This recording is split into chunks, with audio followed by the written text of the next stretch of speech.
Because what I'm going to start doing is I'm going to start living into that potential lie.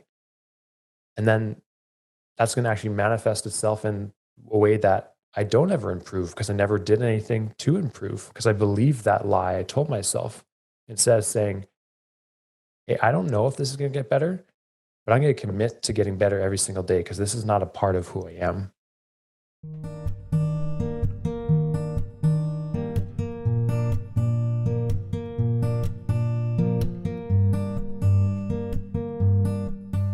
Okay, we are live.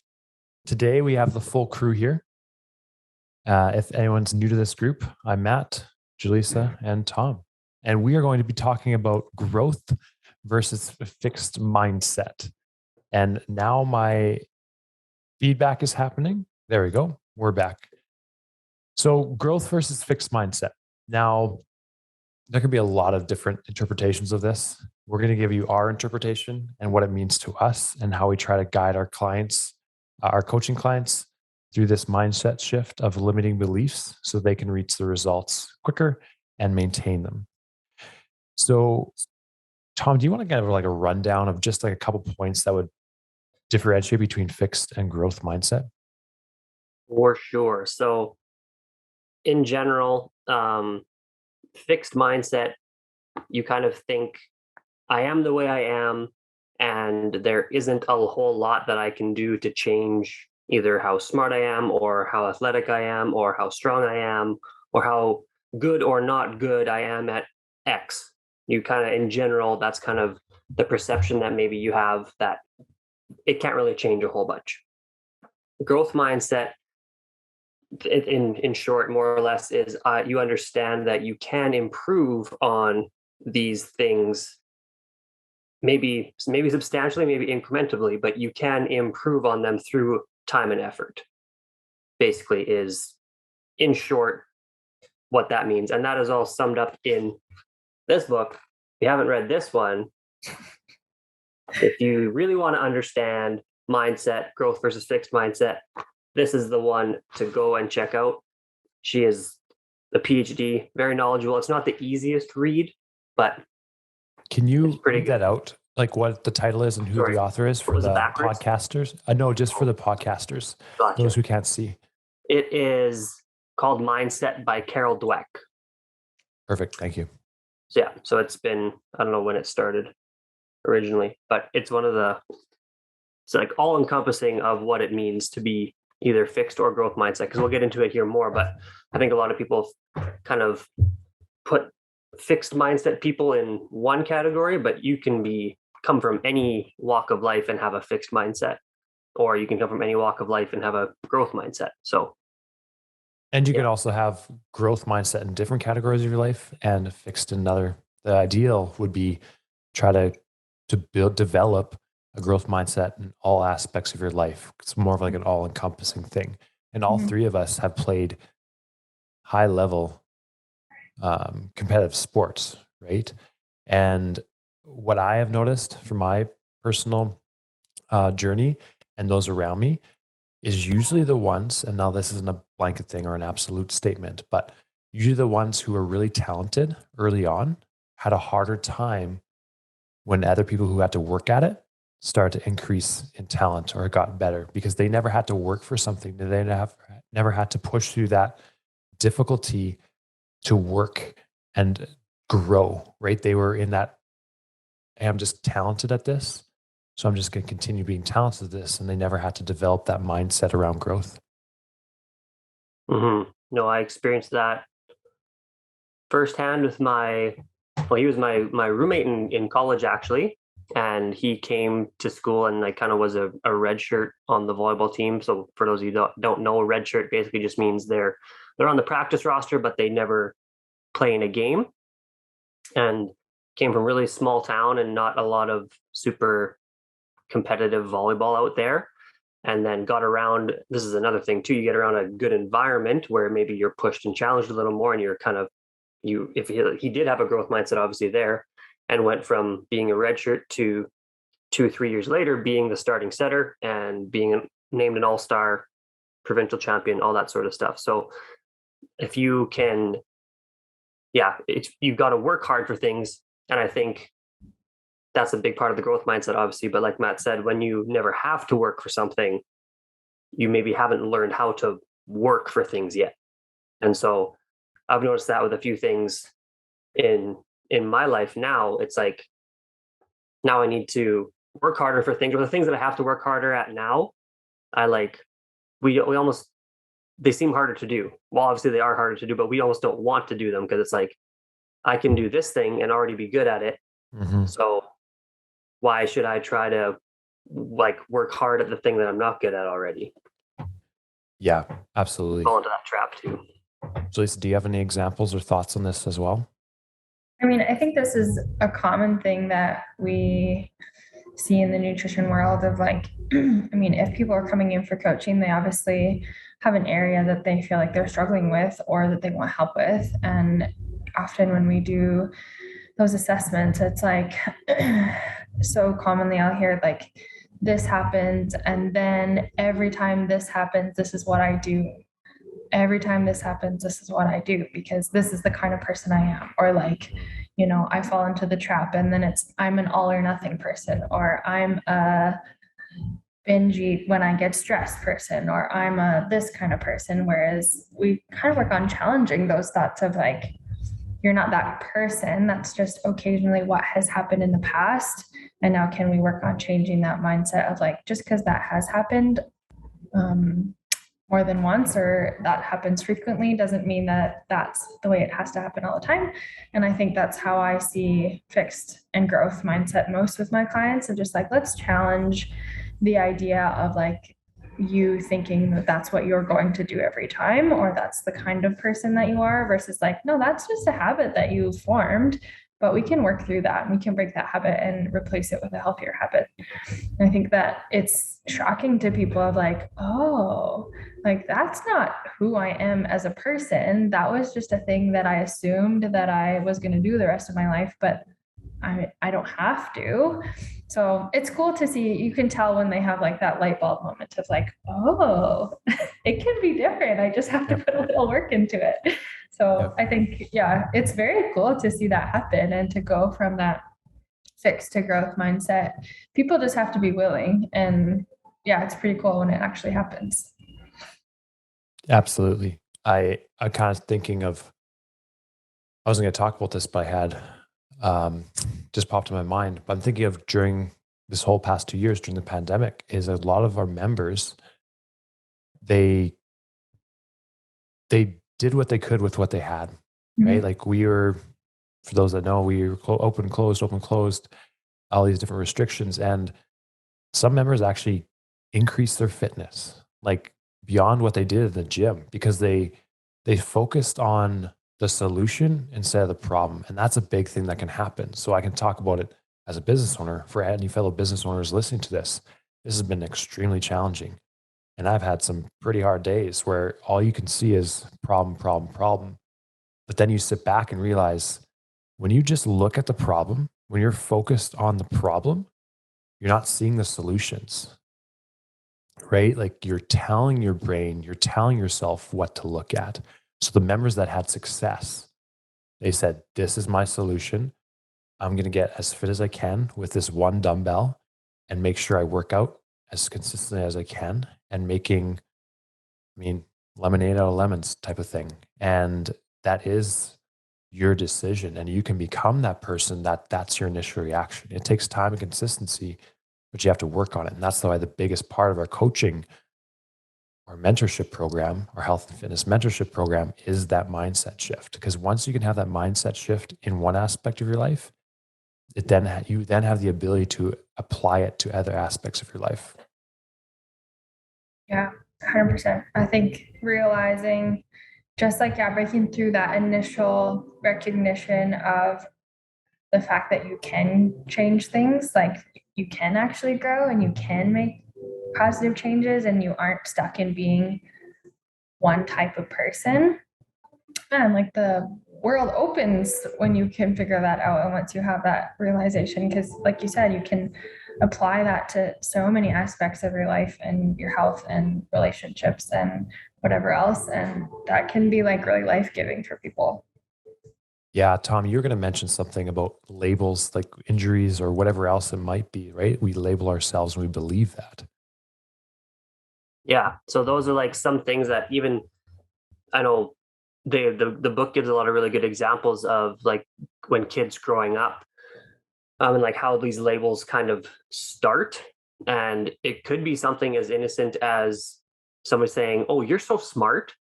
And then now, if that kid gets repeatedly told, "You're so smart, you're so smart, you're so smart," and they never had to actually work at anything, now you've got this label of being or thinking, "I'm so smart." And so you're terrified of losing that label. Mm. Mhm. So you won't do anything that potentially risks having you lose that label, right? Or you wouldn't do anything that makes you look dumb or not smart, right? You would hold on to the things and continue to do only the things that you were good at and not push yourself or challenge yourself in other areas. And so I think we put labels on ourselves in a lot of different ways, like Jilisa was talking about, like with I am this type of person or I'm the person who does this. Mhm. But it can happen, and I think it can start in our own minds as well, but it can start from like just hearing from other people around you. Like if you are naturally gifted at certain things, that's great, but that doesn't mean that, labeling that, even though maybe you think like you are giving them a compliment, that's great. But they talk about in the book about how like just switching it to saying if your kids are, say, really really good at swimming, for example, it's not like you don't just always say you're so good at swimming, you're such a good swimmer. You maybe go a different route and have fit that growth mindset aspect into it and say you've gotten really good at swimming because of all your hard work and effort and because you've put time in and practiced it.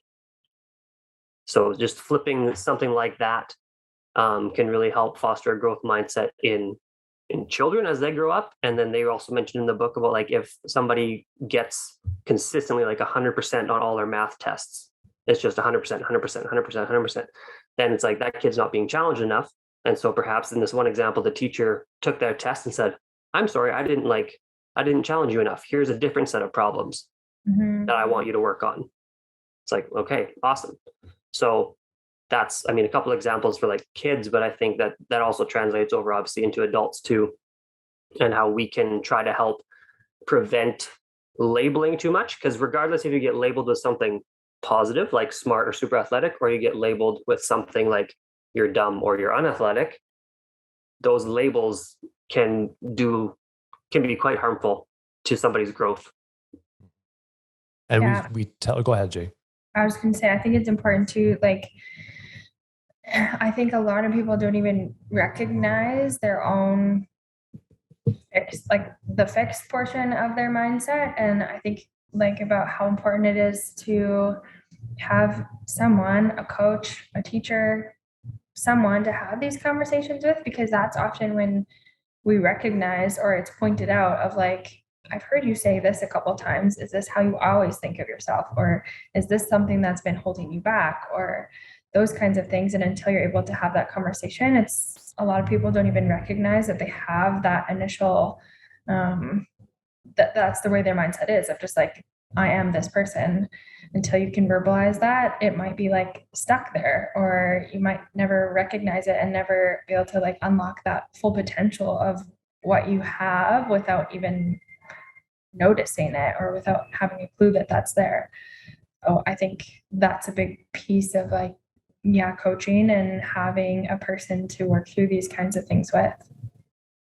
Absolutely. It's almost putting yourself in positions that you might fail too, right? I heard of this family that the parents would ask their kids, "What'd you fail at today?" Right? And which it's great to accomplish and be successful in things, but positioning a question like that totally changes your mindset. Well, what do you mean? What did I fail at today? Because you know that if you're failing, if you fail at something, it means you're pushing your comfort zone. You're pushing on what you think is capable. And how does someone grow and get stronger? We think about it in a gym as an example. If I go to the gym every single day, and I think I've used this example a few times, I think it's a powerful thing to think about. And it's a simple way to think about it. If I go to the gym, I start my workout program, I start with 10 push-ups. Okay, 10 push-ups, awesome. I'm pretty sore. Haven't done that before. Next day, I do 10 push-ups. Okay, probably still pretty sore. I'm still adapting. I'm still growing. But if you look back and say, or if I look forward, I'm still doing 10 push-ups every single day. 5 months later, I'm not challenging myself. I'm not pushing that envelope or that threshold. When we don't push that threshold, eventually we just become complacent. And when you become complacent, then you stop growing and then you start developing that fixed mindset. And when you commit to doing uncomfortable things and things that challenge you, you start to kind of get addicted to that because you know what it's doing for you. It's not just about the achievement. It's like, no, I'm growing as a person, like mentally, physically, spiritually. Like I'm challenging myself, and that's fulfilling and meaningful. And that's what I like to dig deep with my clients with is my coaching clients is like, let's challenge you. Let's work on this stuff because if we can grow you as a person, have the internal transformation, like you said, Jilisa, the world opens up and there's so much more possibilities and meaning in life. Yep. Yep. And like kind of tying into what Tom said about if you label yourself or you label others over and over, you start to believe it. It's the same thing. Like we've all had injuries of some way, shape, or form. Like I had back injuries, hip injury. Tom, you had shoulder injury. Your back, Jaleesa, big concussion. And when I had my back injury and I was in the midst of it, I started to believe that was part of me, right? I'm always going to be someone who has back pain. I'm always going to be someone who is limited in what I can and can't do.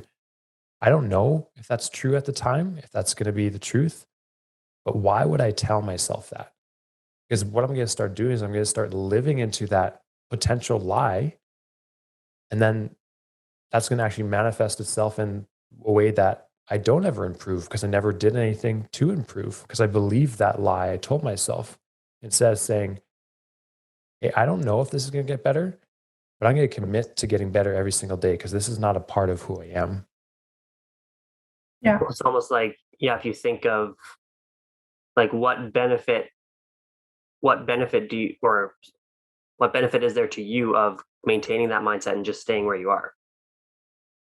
Like that, if you constantly told yourself, like, I can't do this because of my back, I can't do that because of my back, like, I think that just, yeah, that limits you, majorly limiting. And I worked with somebody, this is, I don't know, my timeline gets all messed up after these last couple of years, but it was before we shut down anyway. Yeah. And she'd been in a car accident, was told to never deadlift, sort of thing. And so every time that she went to like a boot camp style sort of class, she just squatted every single time that she was supposed to deadlift. Right. And all we started with was a dowel in her hand and pushing her butt back to the wall just to get like familiar with deadlifting and more comfortable. But she also kind of had that mindset of like, and had been told to not deadlift and you should never deadlift. And you don't know that yet. And through kind of just getting her body to realize, oh, this movement doesn't hurt, because after all of the testing that I'd done with her, there was no reason why she shouldn't be able to at least lift something off the floor, right? Which is a deadlift. So we started with something super, super light, not scary. And slowly over time, it just got to a point where she was able to deadlift a little bit more, a little bit more. And then after about 6 months, she was deadlifting over 100 pounds. But it like started with just, it's like where it starts versus where it ends is so drastically different, right? And I think the mindset, like you talked about, Matt, like that label, it's a big part of it is trying to remove that throughout the process of applying certain things in action too. I think that's also very important because I think we've talked about it before that whatever we say, it's really important to back it up with some sort of action, or else we're just saying it and not actually doing anything to have ourselves believe it any more than we already do. Yeah. And then when you speak that negative stuff over and over, like you're unconsciously acting on it, or subconsciously, whatever which one. Jilisa made fun of me because I mixed it up the other time, but No, I didn't. you're taking action on the negative, right? And when you keep doing that over and over, and I think Tommy, you sent me, it was yesterday, was it James Clear, the author of Atomic Habits, what he had one of his clients do that ended up helping them lose over 100 pounds? Yeah, I think you should share that. That was pretty cool. Yeah, it was just this client, or I don't know if you know if he was a client. He was just a guy who started reading the book, and this person, all he did was he went to the gym for 2 minutes or 5 minutes a day. And I think the idea, James Clear's idea, was like, commit to the first 2 minutes of a habit and do that consistently for however long it takes. So this guy just showed up to the gym for 5 minutes, like day after day, week after week, for a long, long time. And he maybe did like half an exercise and then walked out. And everyone's looking at him like you came here, did half a squat and left. Like that doesn't constitute what a workout should be. But what he was practicing was showing up consistently. And when you show up consistently for whatever habit or whatever thing you want to work on, when you show up consistently, that's what leads to eventually the big end goal. Like for this person, it was 100 pounds of weight loss, but it starts very, very small, very small. So he just mastered that one habit of showing up to the gym every day, and eventually he built it up. And nobody wants to do that, though. That's the hard part, I think, is that nobody wants to go slow. We all want it tomorrow, right?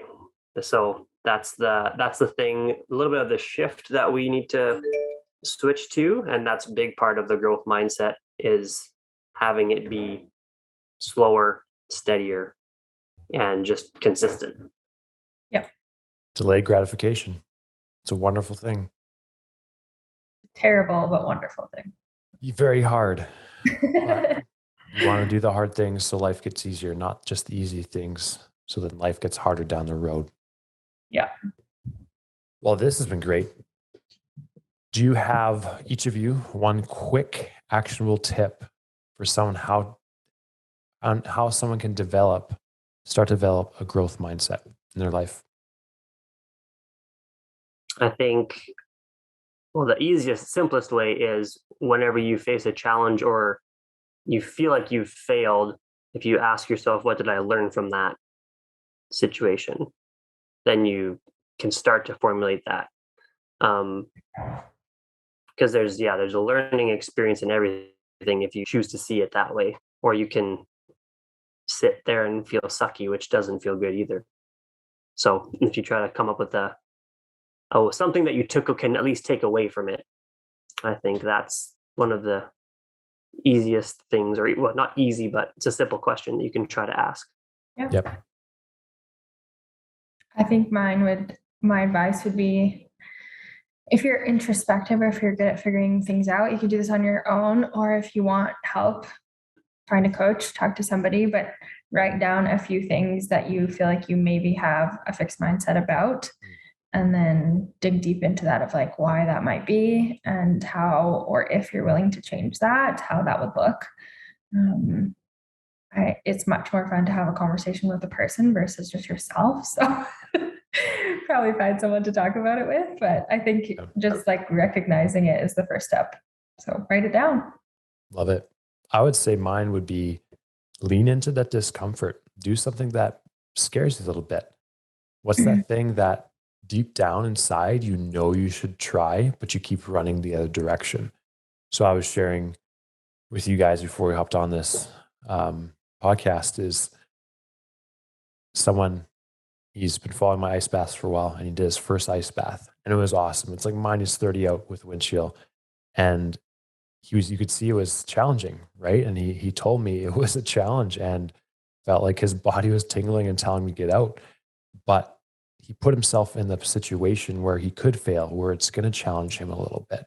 And when you keep doing that, you become the person that's disciplined in these actions. And all this fear of failure and discomfort starts to lose its power over you. And that's a cool place to be in, because you start to realize that's exactly where you want to be. It doesn't have to be grand. It doesn't have to be an ice bath, but continually to get out of your own way and get uncomfortable just a little bit. That helps you develop that growth mindset. Just a little bit or a lot. Or a lot. Well, friends, happy Tuesday. See you next time.